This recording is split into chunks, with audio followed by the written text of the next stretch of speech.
Thank you very much indeed. Oh, as I said, I had a few words on Friday. As I said on Friday, isn't it a lovely day to have a picnic on the grounds of Parliament? Well, I'm here because I'm the leader of the Social Credit Party, and this is not a political speech, but I just want to tell you that Social Credit put full-page adverts in the newspapers in November saying we oppose mandates, there is no justification for them, and they should not be instituted.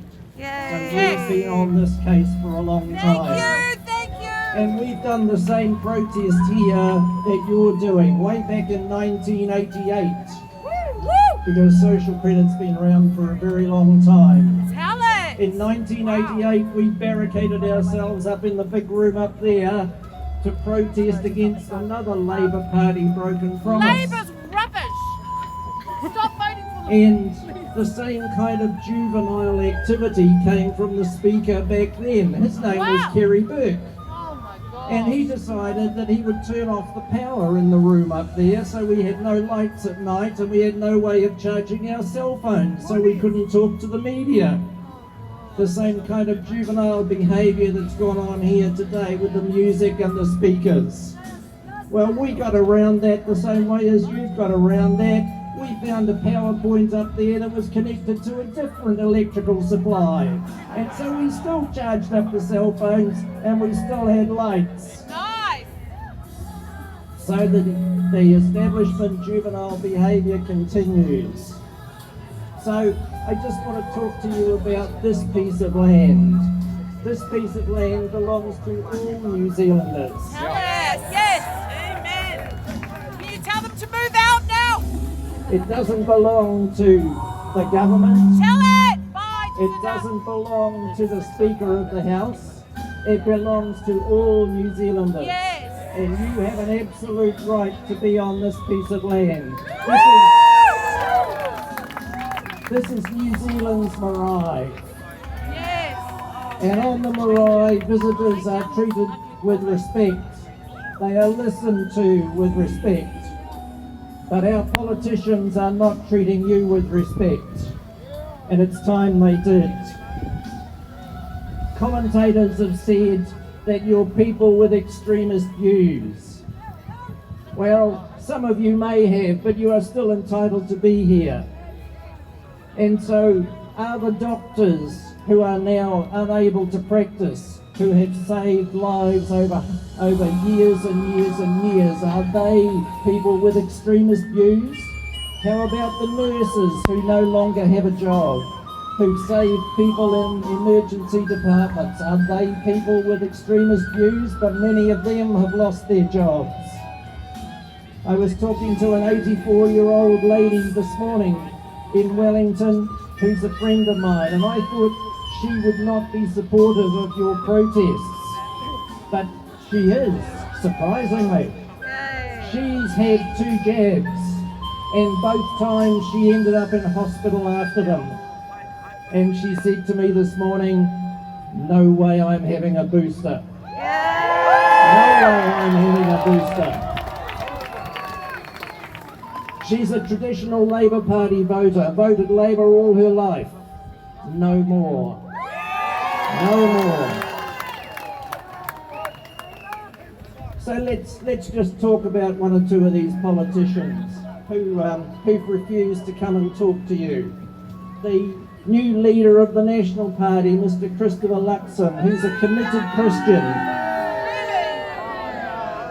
He said he's not going to have anything to do with those anti-vaxxers. Well, I wonder, Mr. Luxon, about your principles, because if you're a committed Christian, would your Jesus have said that to this group of people? No, he would not. He would have come down and met with you, but Mr. Luxon won't. And the reason he won't, because he's ditched his principles. He's thrown his principles overboard. What he's doing is putting politics in front of his principles. Shame on you, Mr. Luxon. Shame on you. Shame on you! You didn't have to agree with these people, but at least you could have shown them the respect to come down here and speak with them. You could have stuck to your principles instead of playing politics, because what you chose to do instead was to think that the majority of your next voters are people who don't support the protesters. So you chose to go down that road instead of showing these people some respect and sticking to your principles.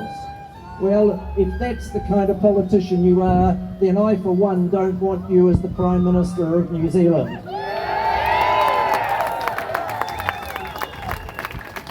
And how about our dear Winston? I like Winston. He's actually a friend of mine. He and I have sat on his front lawn on the bay in Whangarei in Northland and had a wine together.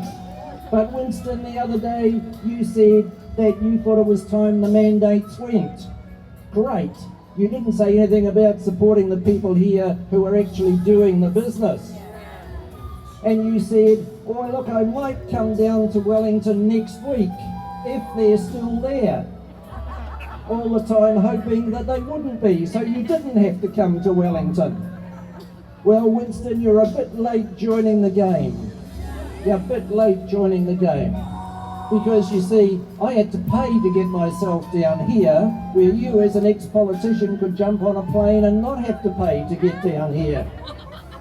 So where are your principles, Winston? Where are your principles? Come and join us, absolutely. Come and join us. So, ladies and gentlemen, I'm proud to be standing here with you because over the years that Social Credit's been a political party since 1954, we've been called all sorts of extremist names as well. They used to call us the Skoda drivers. They used to call us the crimpling suit wearers. They used to call us the funny money party. Well, just a little reminder that Skodas are now a luxury vehicle. Our police force are driving around in Skodas. So you see, they were wrong back then. And they're wrong about you now because history has proved that we were right and history will prove that you're right as well.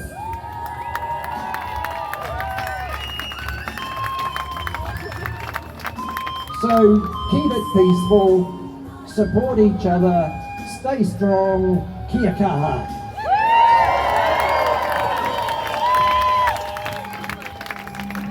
Hey, why don't you put your hands together?